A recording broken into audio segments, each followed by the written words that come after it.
আমাদের জীবনে কিছু কিছু বিষয় থাকে একমাত্র আল্লাহ প্রদত্ত, মানে সৃষ্টিকর্তা আমাদের ভাগ্যকে যেভাবে নির্ধারণ করেছে সেটাকে মানতেই হবে।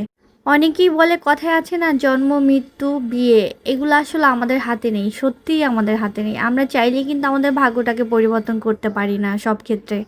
কিছু কিছু ক্ষেত্রে আল্লাহ প্রদত্ত জিনিসগুলাই কিন্তু আমাদের মেনে নিতে হয়। তো আমার বোনের বিয়ে এত সামান্যভাবে কেন হয়েছিল, এত সিম্পলি সব কিছু আয়োজন কেন করা হয়েছিল, কেন এত সাদা মাঠাভাবে বিয়েটা কমপ্লিট করলাম, এবং আমি আমার বোনের বিয়েতে কি গিফট দিয়েছি, সে সব কিছু এই ভিডিওতে তোমাদের সঙ্গে শেয়ার করার চেষ্টা করব এবং আশা করি তোমাদের ভালো লাগবে। সো হ্যালো এভরিওয়ান, আসসালামু আলাইকুম। কেমন আছো সবাই? আই হোপ সবাই ভালো আছে, সুস্থ আছে। সুরাইয়ানিয়াস ফ্যামিলি ব্লগে সবাইকে স্বাগতম। গ্রামের দৃশ্য দিয়েই কিন্তু ব্লগটা শুরু করছি, যেহেতু গ্রামের ব্লগ। আর দেখতে পেয়েছো, গ্রামের মানুষের কিন্তু মাটির চুলাই একমাত্র ভরসা। তবে এখন কিন্তু সবাই মোটামুটি সিলিন্ডার গ্যাস ইউজ করে থাকেন। আর এই ব্লগটা হচ্ছে রবিবারের, মানে যখন আমি গ্রামে ছিলাম আমার বোনের বিয়ের জন্য, তো ওখান থেকেই কিন্তু শুরু করছি। আর এই তো চুলার মধ্যে হচ্ছে কড়াইতে আছে নারকেল, এটা যেহেতু ফ্রিজে ছিল ফ্রোজেন করা, তো একটু সময় নিচ্ছে এটা গলতে। আর এই নারকেলটা দিয়ে হচ্ছে পিঠা বানানো হবে, পাকন পিঠা বানানো হবে।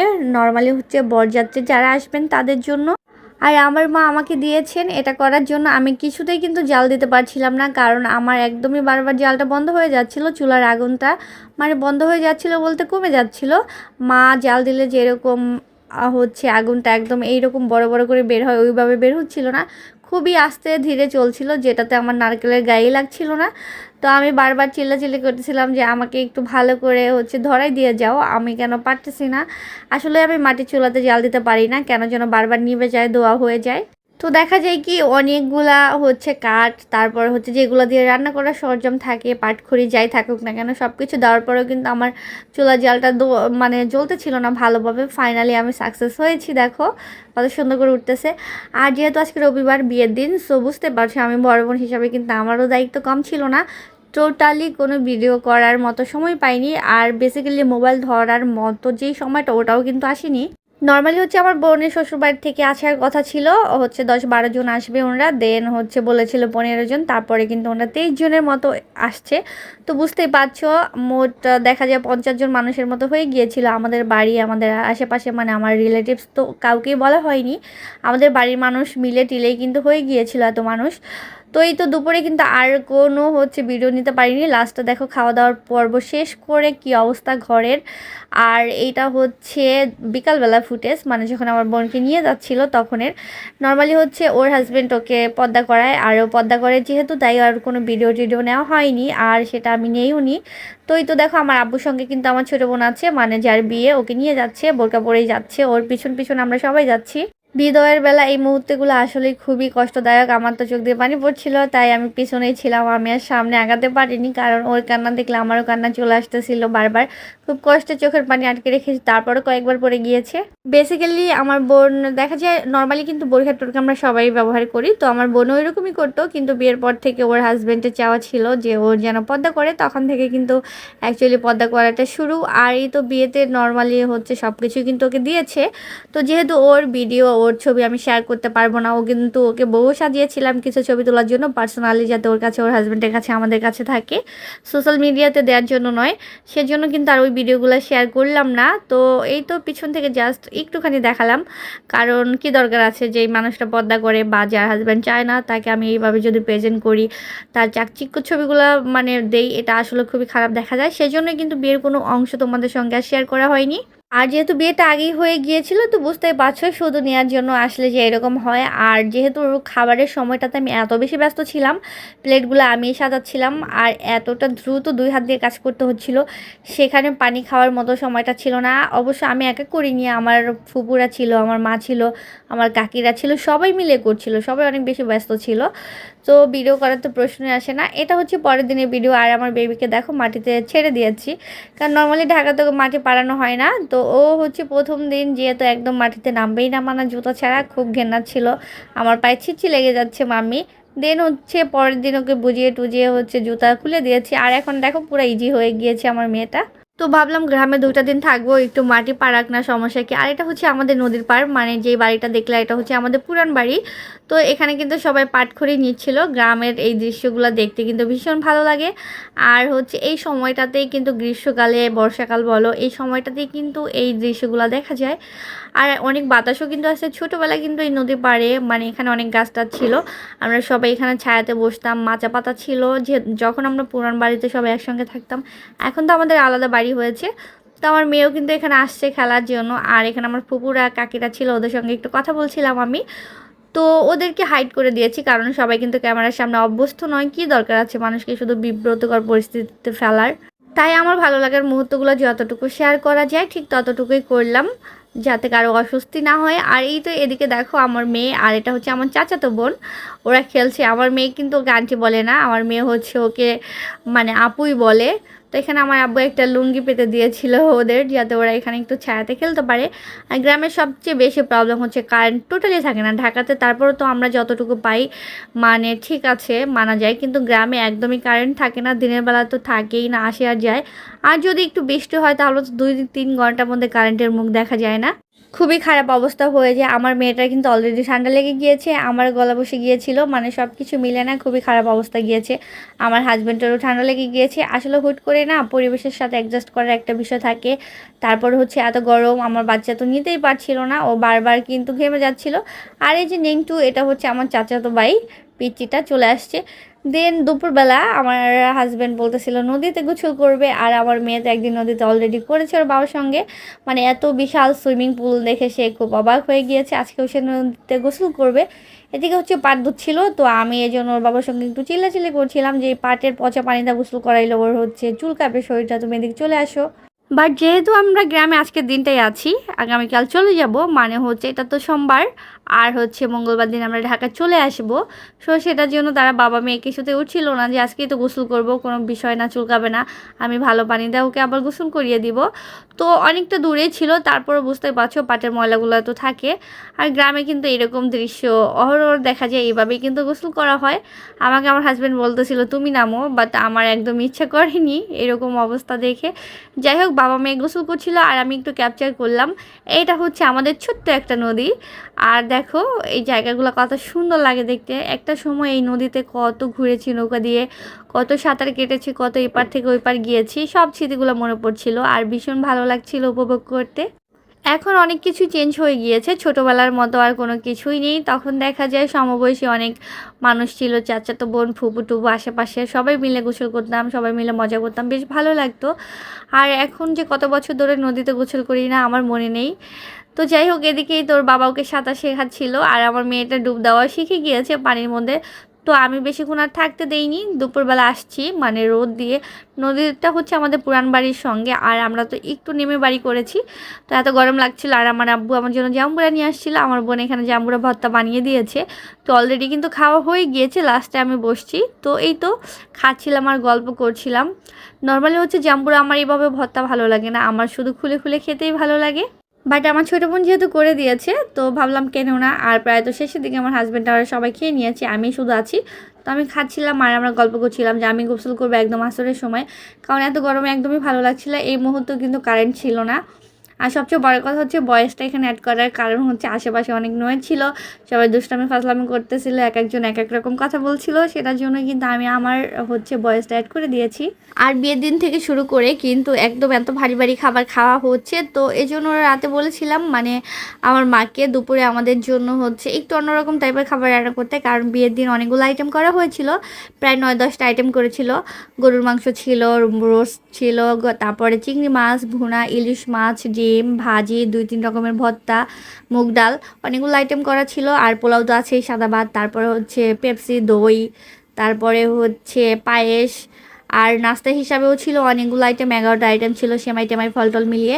যাই হোক, 2 দিন ধরে এত ভারী ভারী খাবার খেয়ে কিন্তু অবস্থা খারাপ হয়ে গিয়েছে। এই জন্য দুপুরে মা হচ্ছে একটু অন্যরকম খাবার রান্না করছে। এখানে ডিম ভাজা আছে, তারপরে গাজর দিয়ে হচ্ছে আলু ভাজি আছে, তারপরে ছোটো মাছের চচ্চড়ি আছে, লাউয়ের ভাজি আছে, শাক আছে, আর হচ্ছে এই তো কালকের কিন্তু মুরগির রোস্ট, তারপরে হচ্ছে গরু মাংস সব কিছুই কিন্তু রয়ে গিয়েছে।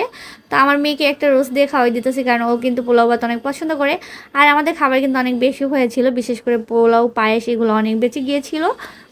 তো এই তো বিকালবেলা একটু ঘুরতে বের হয়েছি, ঘুরতে বলতে হচ্ছে একটু পুরান বাড়িতে যাচ্ছি। নর্মালি হচ্ছে আমি গ্রামে গেলে আর কোথাও যাওয়া হয় না, আমাদের বাড়ি থেকে আমাদের পুরান বাড়ির রাস্তার উপরে। আর যেই ঘরটা ওই যে দেখা যাচ্ছে ওটাও আমার এক চাচার বাসা, ওনারাও কিন্তু পুরান বাড়িতে ছিল, মানে আমরা এক জায়গায় ছিলাম। তো আমরা দেখা যায় আমার চাচা আমরা হচ্ছে আলাদা করে বাড়ি করেছি, মানে পুরান বাড়ি থেকে একটু ভিতর দিকে 2 মিনিট লাগে সর্বোচ্চ মনে হয়।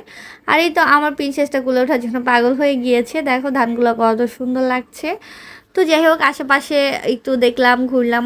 আর নর্মালি হচ্ছে প্রথম থেকেই না কারো বাসা যাওয়ার খুব একটা অভ্যাস নেই, গ্রামে গেলে আমাদের বাড়ি দিয়েই থাকা হয়। তো ভাবলাম বিকালবেলা একটু ঘুরে আসি, কিন্তু আমার মেয়ে তো নাছোড় বান্দা না, সে খেলতে যাবে তার আপুদের সঙ্গে। তো আজকে কিন্তু 3বার অলরেডি চলে আসছি। এমনও সময় যেহেতু আমার ঢাকা থেকে আসলে পুরান বাড়িতে একবারও যাওয়া হতো না। দেখা যায় কি, আর এখন গ্রামে গেলে অনেকবার যাওয়া হয়, এই যে আমার বাচ্চা খেলতে পারে। আর আমার ছোট ছোট চাচাতো বোনরা আছে, আমার ফুপুর মেয়েরা আছে। তো সব কিছু মিলিয়ে অনেকগুলো বাচ্চা, তো ও খেলে খুব মজা পায়। আর এই যে আমার ছোট্ট একটা চাচাতো বোন, ওকে তো আমার মেয়ে পার্মানেন্ট একদম আপু বানিয়েই ফেলেছে, ঢাকা নিয়ে যাবে ওকে, অনেক গিফট দিবে, অনেক খেলা দিবে, ইত্যাদি ইত্যাদি বলে লোভ দেখাইতে থাকে। যাই হোক এদিকে হচ্ছে আমরা পরের দিন মঙ্গলবার যেদিন ঢাকা চলে আসবো, আমার বোনকে আনতে যাব। আমার বোনের বিয়ে হয়েছে হচ্ছে নিয়ে গিয়েছে রবিবারে, মাঝখানে সোমবার কিন্তু আমাদের যাওয়ার কথা ছিল, বাট কোনো না কোনো কারণে যাওয়া হয়নি। মঙ্গলবার দিন যাচ্ছি, আর আমরা কিন্তু একবারে রেডি হয়ে বের হচ্ছি, মানে আজকে আমরা ঢাকা চলে যাব। বেসিক্যালি আমার শরীরটা ভীষণ খারাপ হয়ে গিয়েছিল আজকেই, মানে মঙ্গলবারে প্রচণ্ড হচ্ছে ব্যাক পেন হচ্ছিল, পেটের একটা সাইডে ব্যথা করছিল। খুব কষ্টে রেডি হয়েছি, আর টলি নিয়ে একবারে বের হচ্ছি, মানে আমার বোনের বাসা থেকে খাওয়া দাওয়া করে ওকে নিয়ে বের হয়ে আমরা ঢাকা চলে আসবো, আর ওরা বাসায় চলে যাবে, ওই প্ল্যানে বের হয়েছি। আর নর্মালি হচ্ছে আমার বোনের শ্বশুরবাড়ি হচ্ছে আমরা যেদিক দিয়ে ঢাকা যাই, মানে পদ্মা সেতু বলো যে জাজিরা পয়েন্ট, ওখানেই, মানে ওখান থেকে কাছে খুব। তো ওই দিক দিয়েই তো নর্মালি হচ্ছে আমরা ঢাকা যাব, সেই জন্য কিন্তু একবারই বের হয়েছি। আর কারেন্ট ছিল না, রেডি হয়েছি, খুবই কষ্ট হচ্ছিল, আমার বাচ্চাটা একদম হাঁপিয়ে যাচ্ছিল। ও মানে সবচেয়ে বড় সমস্যা হচ্ছে গ্রামে গেলে ও রাতে একদমই ঘুমাতে পারে না, ওকে ঘুম পাড়াতে অনেক বেশি প্রবলেম হয়ে যায়। সারাদিন কিন্তু খেলাধুলা করবে, বাট খাওয়া দাওয়া আর ঘুমে দুটা জিনিস একদমই হয় না, এই জন্য আমার হাজব্যান্ড তো রেখেই যাবে না। তার উপরে কারেন্ট তো থাকেই না, মশার তীব্রতা, চারপাশে পাটের পানি টানি, পচা জিনিসপত্র, মানে বর্ষাকালে না গ্রামে যে এরকম অবস্থা হয়ে থাকে। তো আমার মেয়েটা কিন্তু অনেক কান্না করেছিল, আমার মাকে রেখে আসবে না, তার কুক নানুকে সে ঢাকা নিয়েই আসবে। আমার মার কান্না, আমার মেয়ের কান্না দেখে আমরা সবাই হতভম্ব হয়ে গিয়েছি, লাস্টে আমার মাও তো পুরো অবাক হয়ে গিয়েছে আমার মেয়ের কান্না দেখে, আমার মা আর একটুও কান্না করেনি। তো যাই হোক এই তো আমরা যাচ্ছি আমার বোনের শ্বশুর বাড়িতে। আর যেটা বললাম অ্যাকচুয়ালি গ্রামে গেলে কিন্তু এমনিতে আমার ভিডিও করার মতো মানসিকতাই থাকে না, তারপরে এবার ভেবেছিলাম খুব সুন্দর সুন্দর ভিডিও তোমাদের সঙ্গে শেয়ার করব, বাট সেটা কিন্তু টোটালি হয়নি ব্যস্ততার কারণে। আর যেহেতু বিয়েটা একদম সাদা মাঠা বাবা হয়েছে, আর আমার বোন ক্যামেরার সামনে আসবে না, বা ওকে আমি তুলতেও চাইনি, সব কিছু মিলিয়ে এই জন্য অনেক কিছুই স্কিপ করে দিয়েছি, বিয়ের কোনো অংশই কিন্তু রাখিনি। আর আজকের ভিডিওতে কিন্তু তোমাদেরকে লাইক করো, কমেন্ট করো, সাবস্ক্রাইব করো, এগুলো কিছুই বলবো না, কারণ যাদের করা তারা নিজ থেকেই করে থাকো। তো এটা হচ্ছে দৈনিক বাজার, আমার বোনের শ্বশুরবাড়ির পাশাপাশি কিন্তু মানে চলে আসছি, কাছাকাছি বলতে পারো। তো যাই হোক আমার কিন্তু যাওয়ার মতো একদম ইচ্ছা ছিল না, বাট ওর হাজবেন্ড ও অনেকবার বলতেছিল যেন যাই, আমার যাওয়ার ইচ্ছা ছিল না, হচ্ছে শরীর খারাপ, তারপরে কি দরকার আছে যাব।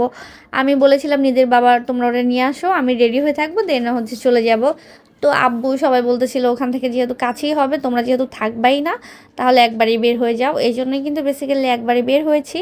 আর আমার চাচা ছিল, আমার দাদা ছিল, আমরা সবাই মিলে যাচ্ছিলাম, মানে আমাদের খুব কেউ যাচ্ছিলাম না, খুব বেশি কেউ, আমরাই তো 4-5 জন ছিলাম। আর এই তো গ্রামের দৃশ্যগুলো দেখতে কিন্তু সবসময়ই ভালো লাগে। নর্মালি এই জায়গাগুলোতে খুব একটা আমার কখনো যাওয়া আসা হয়নি, আমার হাজব্যান্ডের কলেজ কিন্তু এদিকেই ছিল, তো ও কিন্তু মোটামুটি সব জায়গায় চিনে, সব কিছু ওর ভালো লাগে। তো আমাকে দেখাচ্ছিল ওর কোন ফ্রেন্ডের বাসা কোন জায়গায়, এই হচ্ছে এগুলার পরে কোনগুলো, যাই হোক ইত্যাদি ইত্যাদি। আমরা আসছি, এসে রেস্ট নিব, আর কারেন্টটা চলে গিয়েছে। আর এখানে আমাদের নাস্তা দিয়েছিল সেমাই, তারপরে নুডলস, তারপরে ছিল মিষ্টি, মালটা, তারপরে হচ্ছে এখানে ড্রাগন ছিল, তারপরে হচ্ছে আমাদের শরবত দিয়েছিল, আরও 2-3টা আইটেম কী কী ছিল যাই হোক ভুলে গিয়েছি। তো নর্মালি এই গরমের মধ্যে খাওয়ার প্রতি কিন্তু একদমই অরুচি চলে আসে। আর আমার বোনের বিয়ে উপলক্ষে আমি হচ্ছে খাটটা গিফট দিয়েছি, আমি বলতে আমার হাজবেন্ড আমরা মিলেই দিয়েছি আর কি। তো হচ্ছে ওকে বলেছিলাম, বলার পরে হচ্ছে আমরা বলেছি ঠিক আছে খাটটাই আমরা দিব।